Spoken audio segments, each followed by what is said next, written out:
Hello, beautiful people. So, I'm going to tell you a series of stories. I've started on a script, pseudo script. I haven't gotten very far because these are a series of short stories, and I have to see how I want to adapt them to a script version. Not a stage production. I feel like this is more, although it could be a stage production, but for me, it's been a lot more visual, and so I feel like it will definitely be either film based or a series, maybe a web series here. We'll see. But here's the note to the audience. The following is a series of stories passed down through generations of my family. El Final Jose was a relative whose stories took shape and left a mark on whomsoever heard them, as each generation came and went. They are true stories. We actually turn that off. They are true stories. The kind that happened to a friend of a friend or a long time since or a long since deceased relative, or sometimes relatives a lot closer than you think.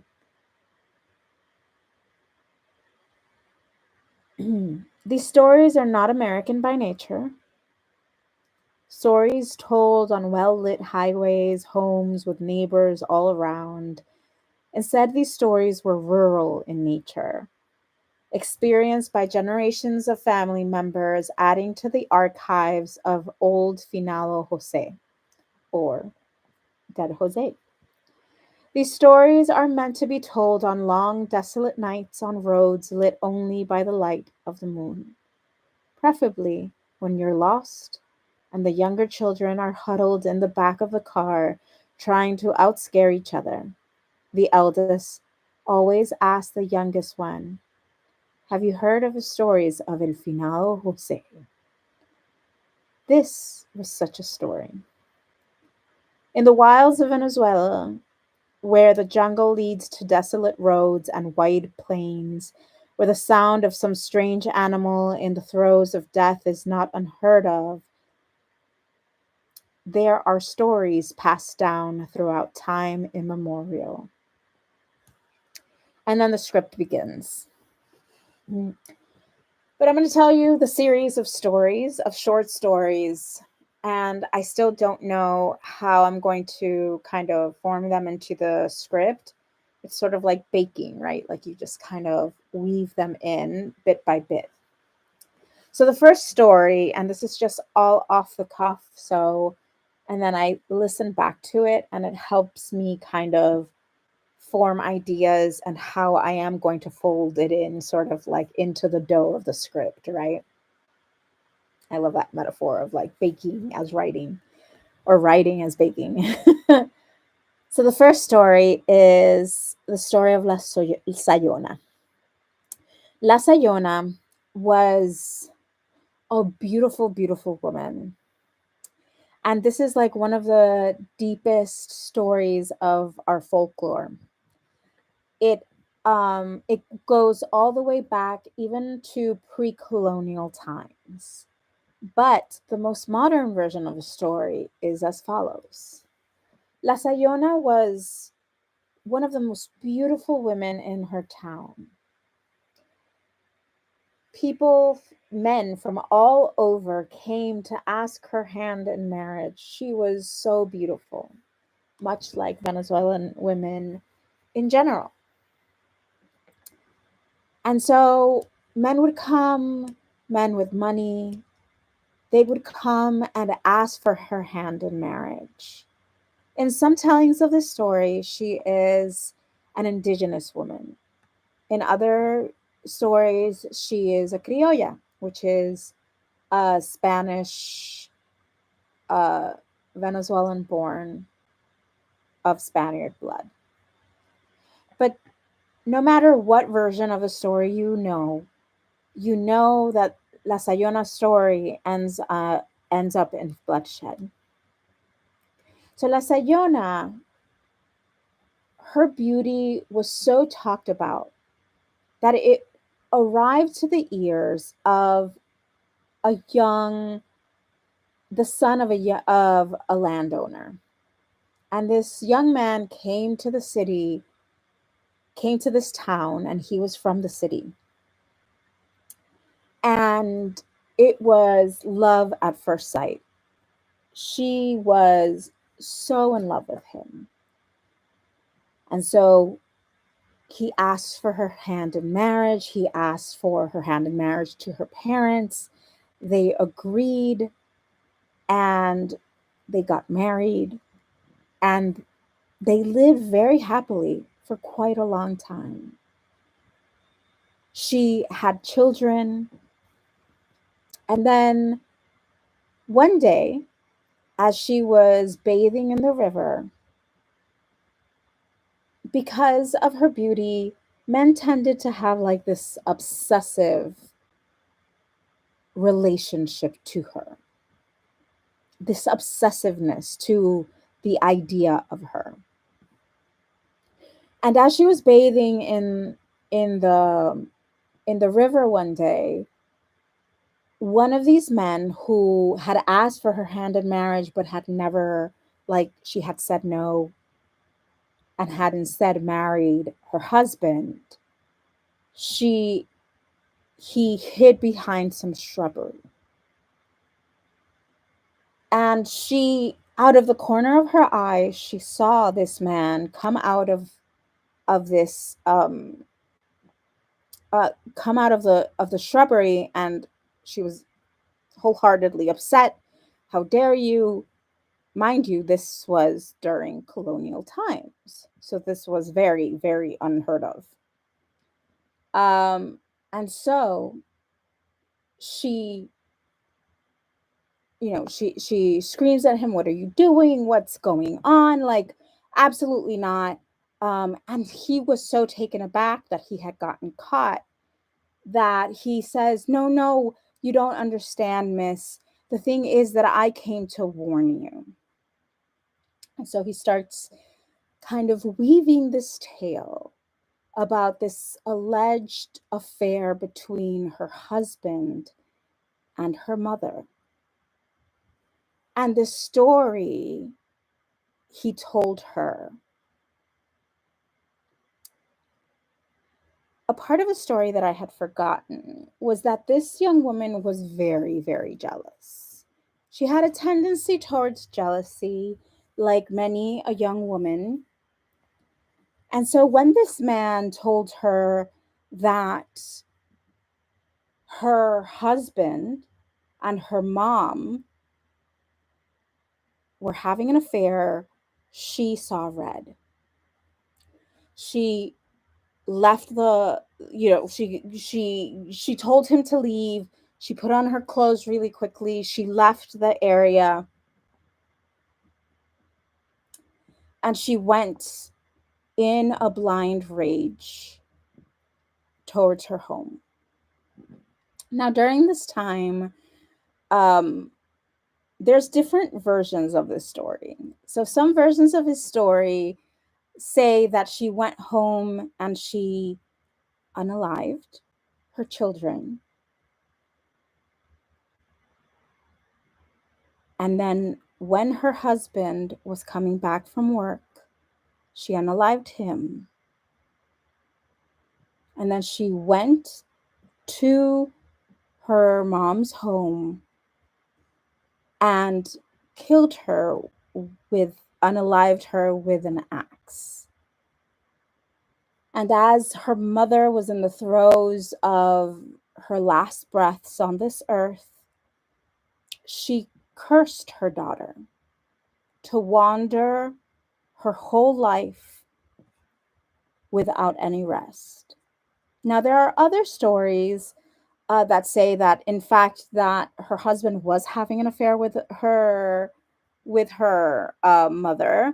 There were others that said, there's different versions depending on where this story, who tells the story, and depending on what area of Venezuela you're in. And so we So the next point is that, oh, and she, after she kills her mom, she she kills her with she unalives her with an axe, and she burns up the house. And then she goes out near the river, and she unalives herself by a tree. Um, and her feet are in there. Like, you can imagine. I don't want this video to like get um, you know, for it to end, I guess. For it to be like, against anything. So I don't know how much to say. So that's the story of, and of course, people across time in Venezuela have then heard her. And it's said that she only shows up to men in who have been cheating or who are drunkards and who are late at night, who are walking home from the bar, from their lover's home. And so that's where our story begins. So this was a story by Finado Jose that has been passed down in my family generation after generation after generation. And so the story goes, and I told that story because you have to understand the story of La Sayuna in order to understand this story.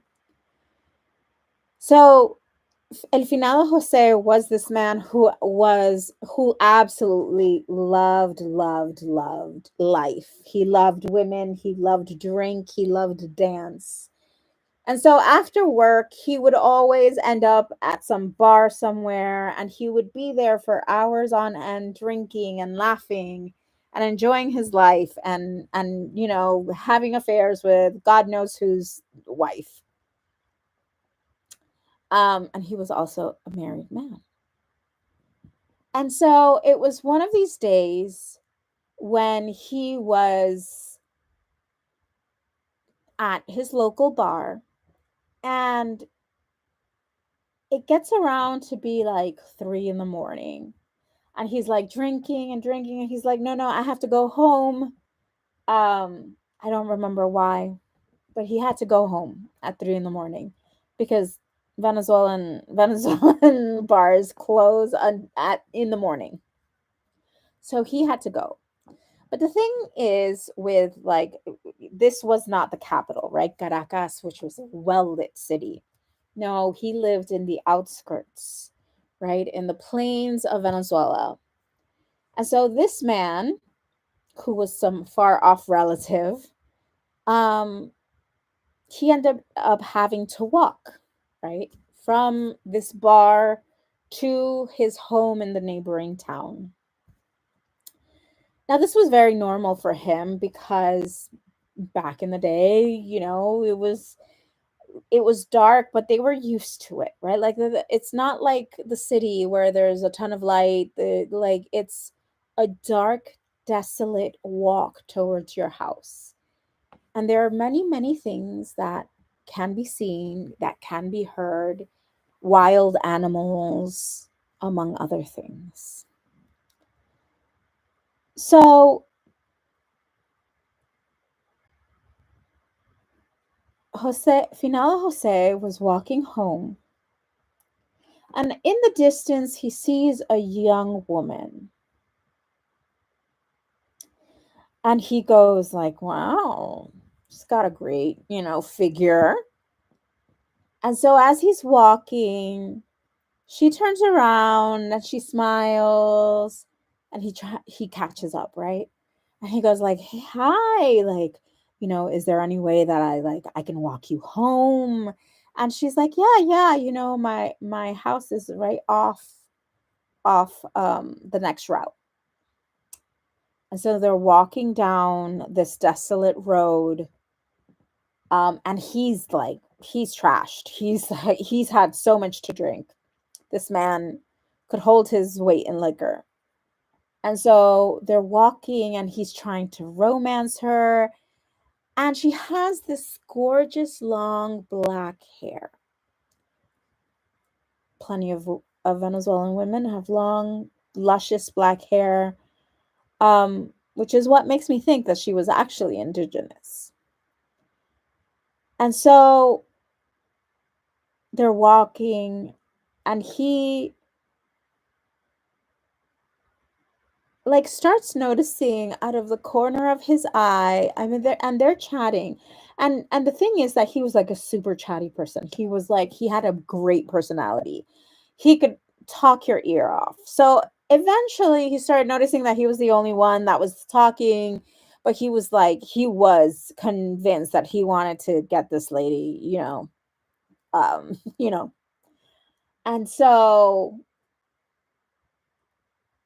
he like, but out of the corner of his eye, he starts noticing, wasn't wasn't she wasn't she shorter than me? And as they keep walking, and mind you, this is miles, right, that they're walking. As he keeps walking and they keep walking, he starts noticing that she gets taller and taller and taller and taller. And he starts getting scared.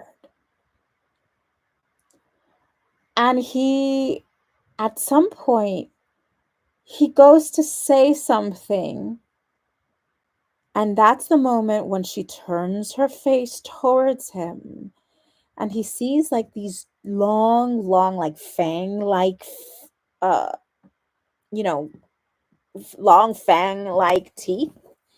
And he notices that her hands like have grown in like incredibly long. Like this thing was like horrific.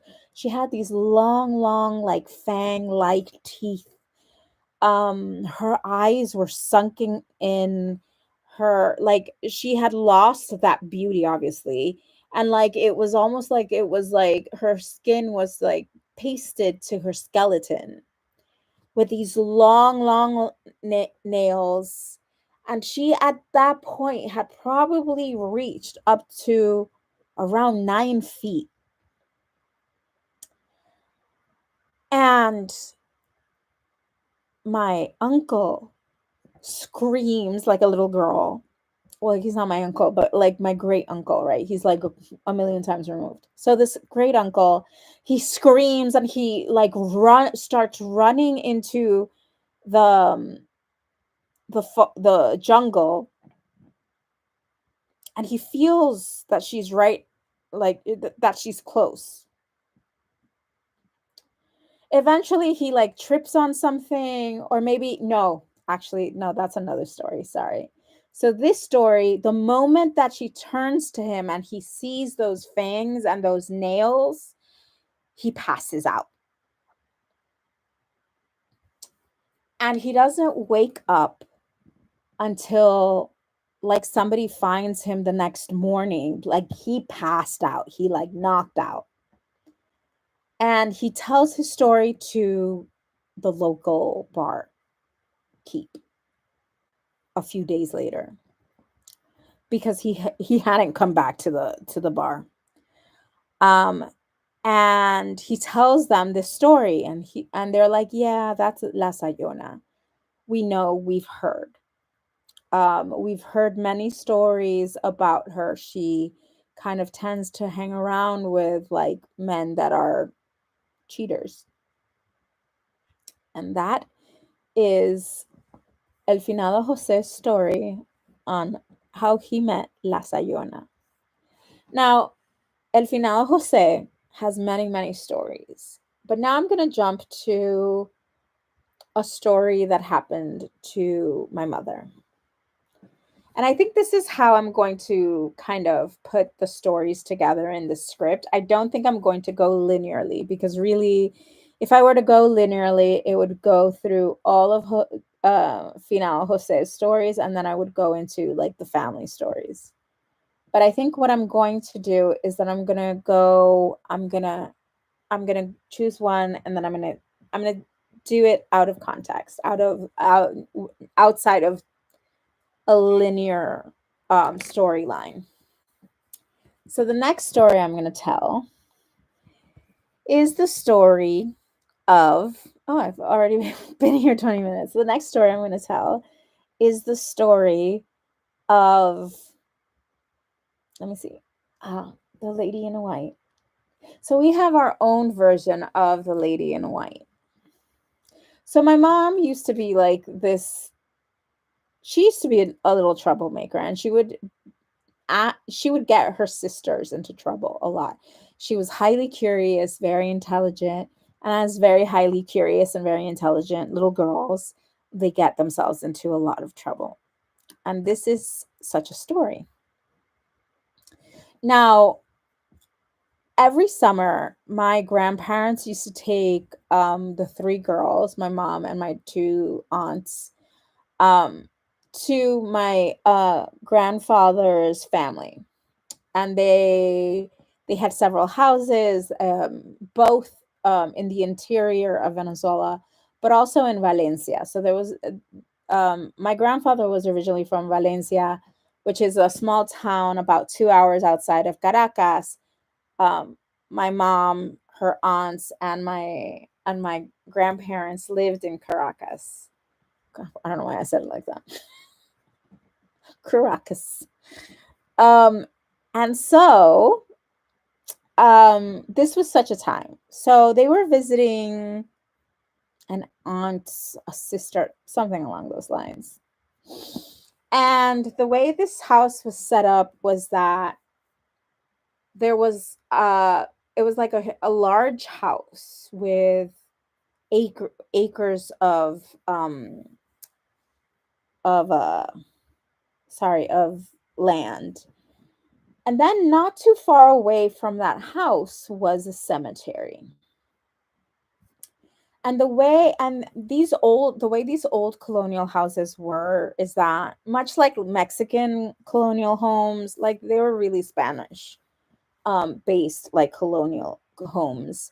You know, they have the nice little like red roof, tiled roof, and they have like these long hallways, but they also have like these little shutters on the house, on the windows. And so every night they would close the shutters, and this is going to come, this is going to be important. So my mom, my grandmother, my grandfather, and my mom's two sisters arrive. My mom was probably like 9, 10 years old. They arrive to this house, and they take over, and they set up shop for like to go to sleep.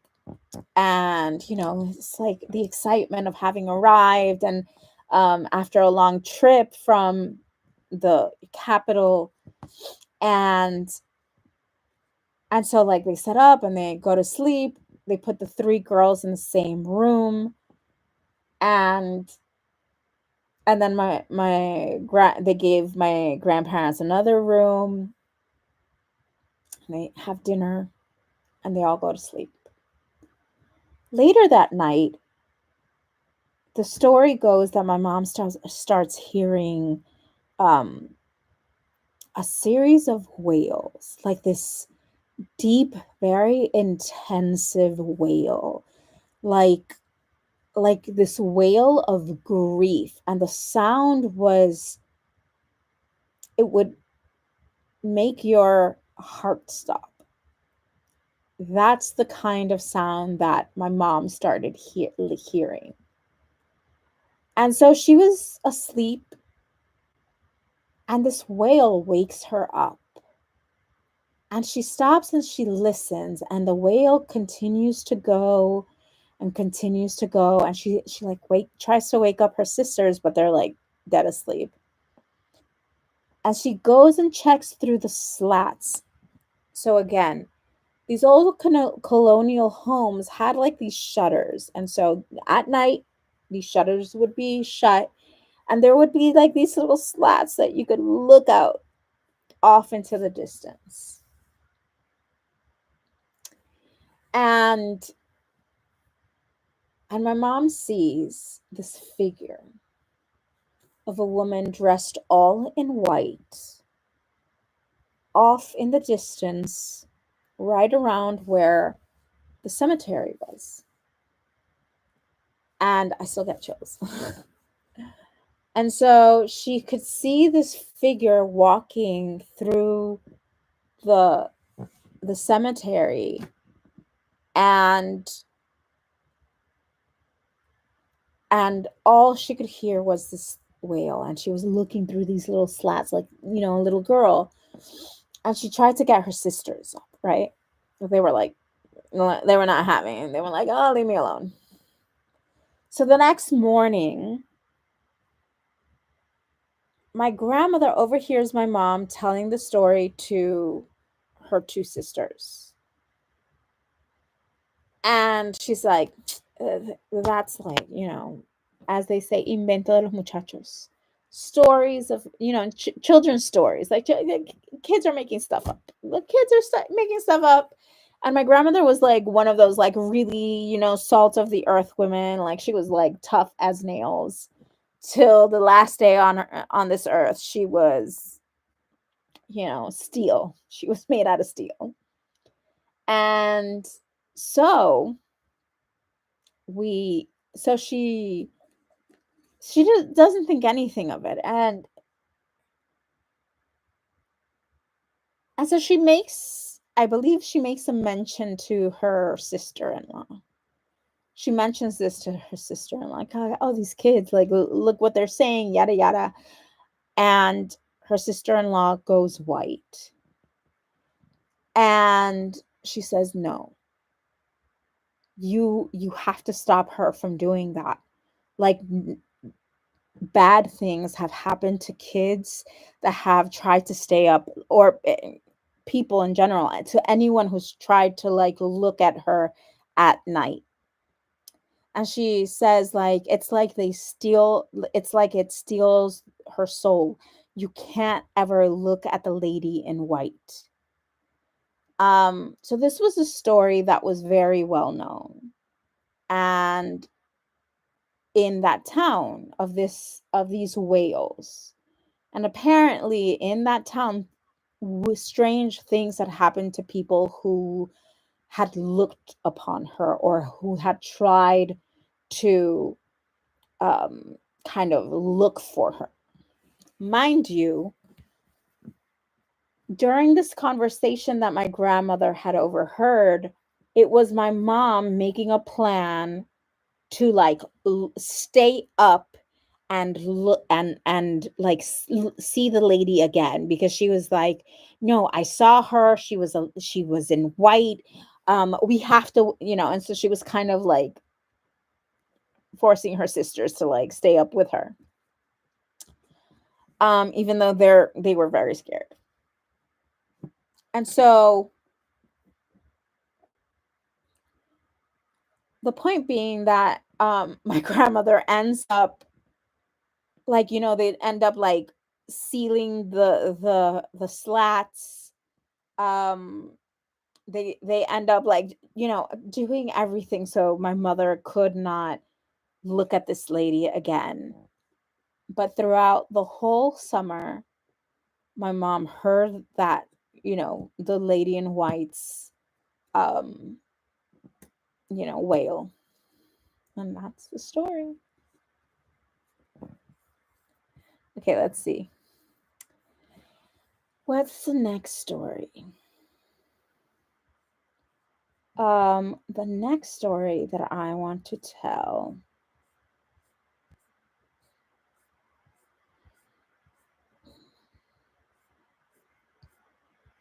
let's see.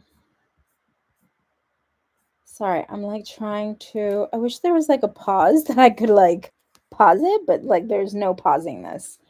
Let's find out. Okay, so the next story that I'm going to tell is actually when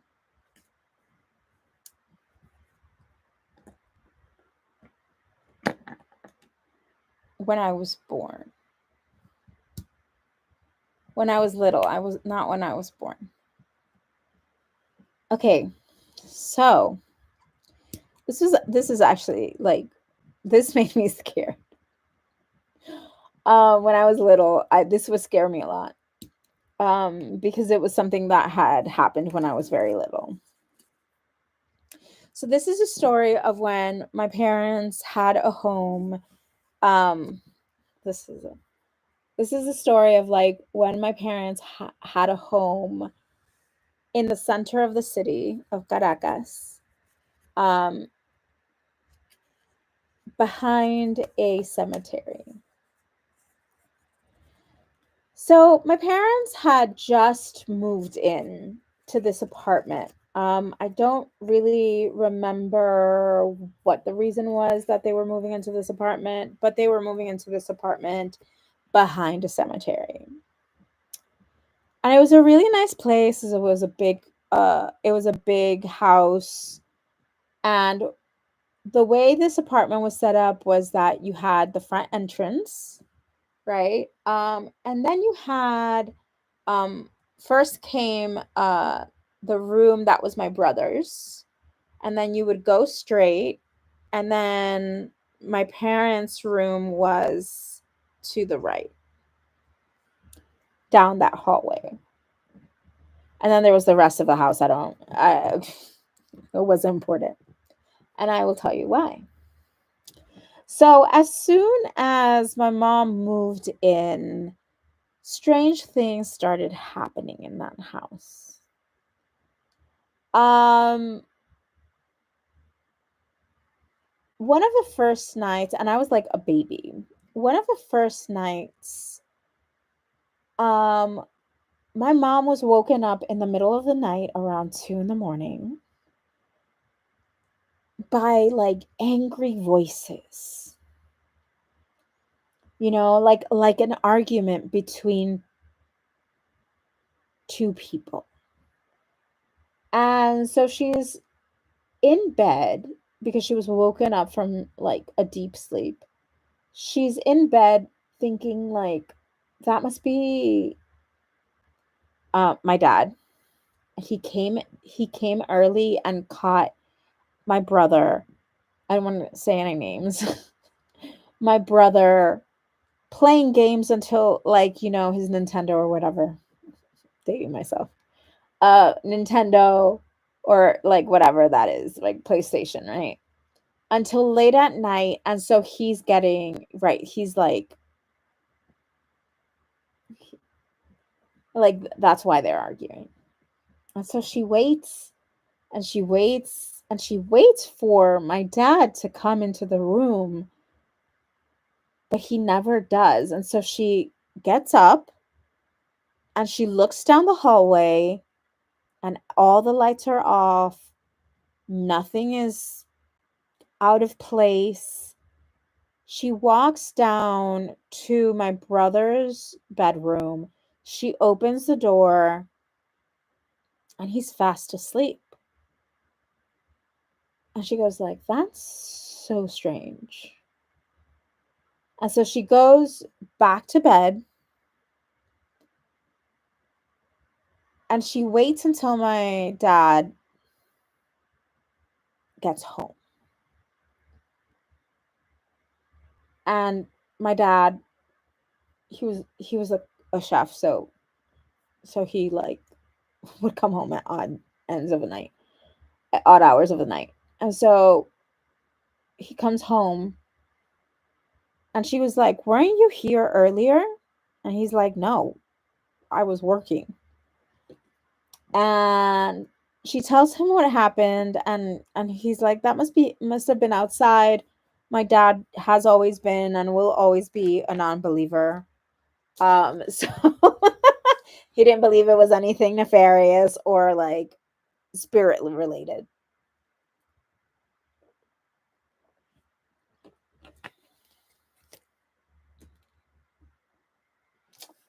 So that night she's like, "Okay, that's really strange." I because she knew that it wasn't outside, she knew that it was inside the house. She's like, "That's super strange." A couple of days go by, and she gets startled awake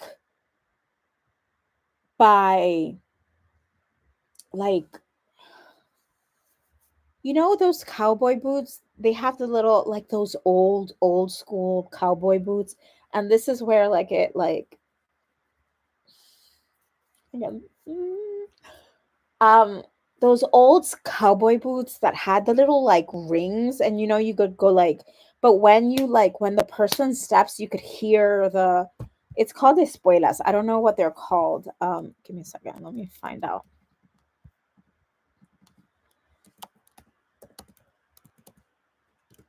Spurs. So they're called spurs.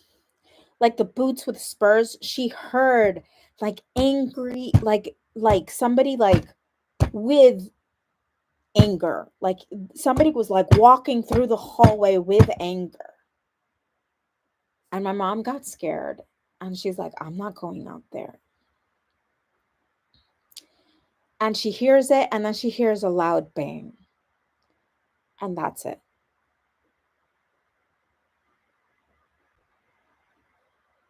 My mom's a nervous person, so she wasn't able to go back to sleep until my dad came home that night either. Maybe a couple of weeks later,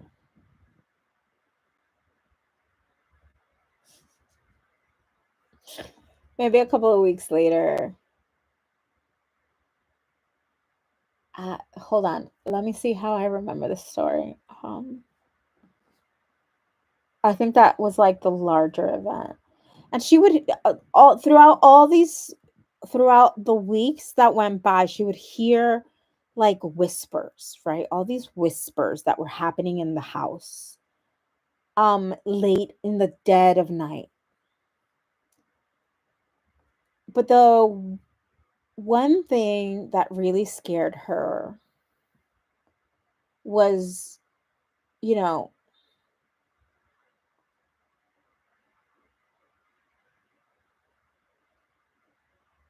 yes, I remember now.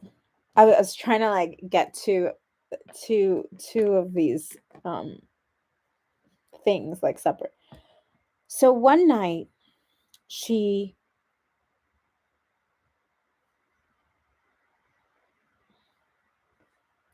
one night she's like, she hasn't gone to sleep yet. She's kind of kind of doing this until she falls asleep. And there was, like, a roof, one of those windows in the roof, right? And she saw, like, on her mattress how the light would, like, extend and, like, become small again, and then it would elongate. And she was like, that's strange. Because if there's a light source outside, wouldn't it fill the whole space and just be a square, like, light source, right? Because the light would filter in from that roof window, and it would fill that. It would be a square. And it kept changing shape, and it elongated, and all of a sudden she looks up towards my crib, and there's this, oh my god, there's this dark shadow kind of leaning over my crib. And she's like, oh my god.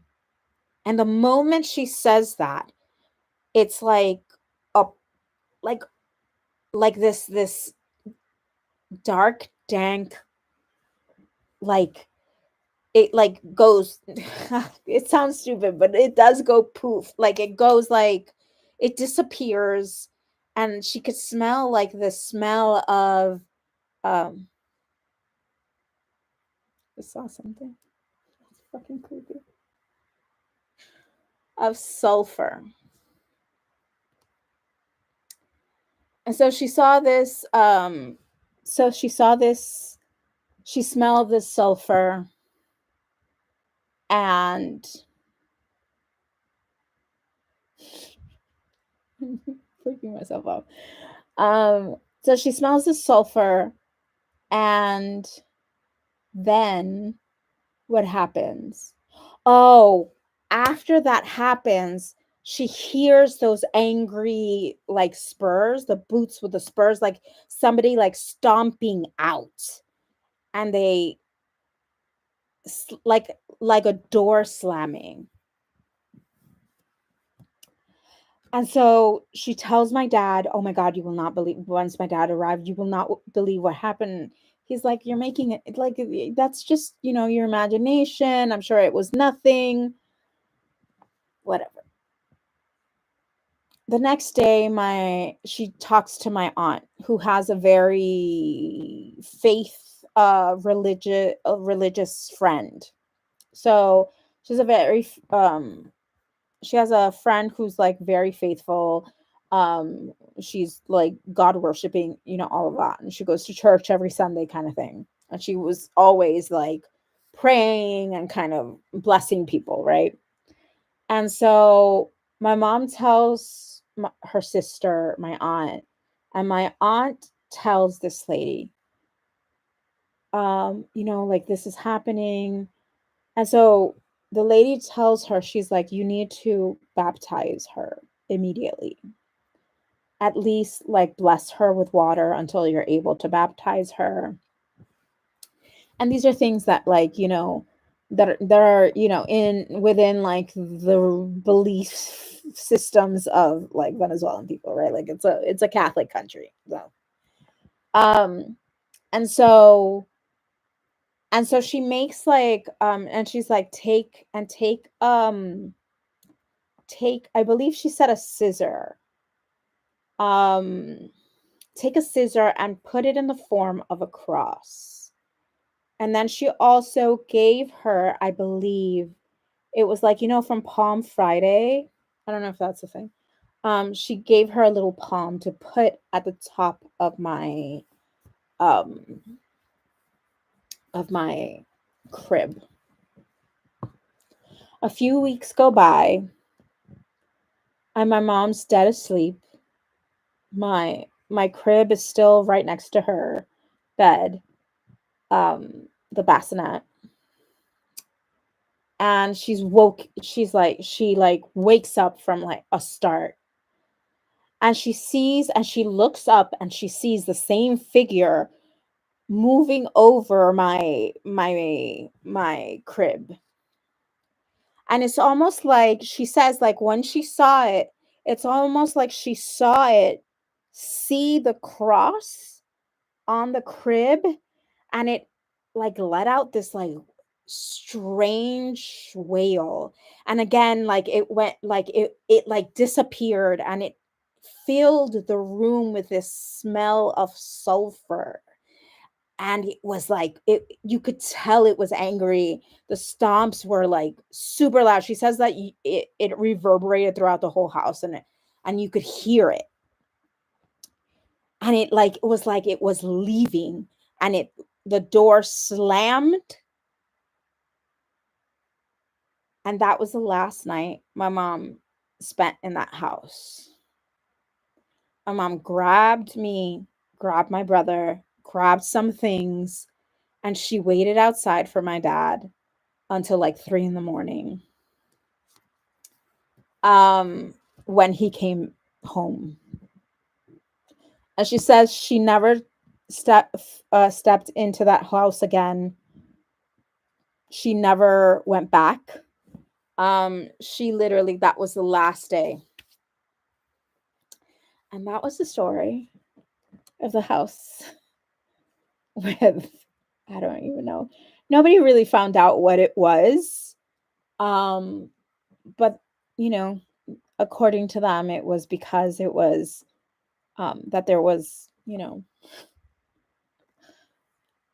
was behind, the house was behind a cemetery. So, yeah. What do you expect? So that's the story. That's the story. So far we've told 3 different stories, right? We've told the white lady. We have told the story of, what's it called? La Sayona. And we have told the story of um like, yeah, the devil house. That's what I call it. The house of shadows. Okay. So let's go to the next one.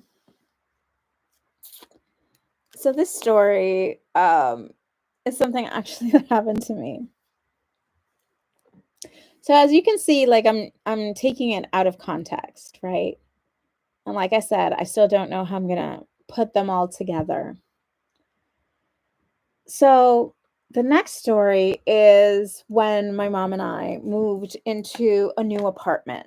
The area wasn't great, but my mom was a single mother, and it was before she got her like 5 million um degrees, and so like she still hadn't like started earning like her highest potential. And so it wasn't in a great area. But it was, she was like, it's my own place, it's great, we're gonna do great. So it was a 2 bedroom. So the way this apartment was set up was that it was like there was like a long shit. Gato, you okay? My cat. Gato, you alright?